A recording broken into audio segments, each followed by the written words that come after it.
Градот Штип и неговото околина изобилуваат со природни убавини кои со цел да им се доближат до обичај граѓани, група атлетски ентузијасти се реши да ја организираат трката наречена Струмина трейл. Техничкиот организатор Жикица Ивановски ни информира дека годинава оваа традиционална трка ќе се одржи по четврти пат.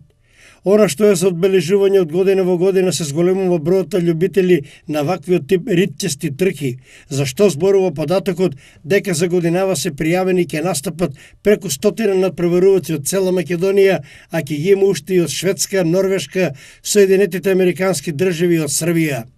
Патеката Струмина трейл е кружна, со должина од 19 км и ќе биде обележана со црвено-бели ленти. На одредени места ќе има волонтери, како и патокази со стрелки.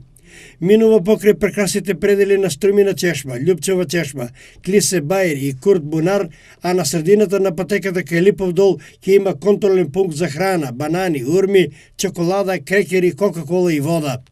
Организаторот на трката со препорака до сите учесници да бидат одговорни кон природата и да не фрлаат отпадоци во и надвор од патеката. Трката Струмина трейл ќе се одржи во недела 19 ноември со старт пред Средното медицинско училиште Јана Сандански во 10 часот.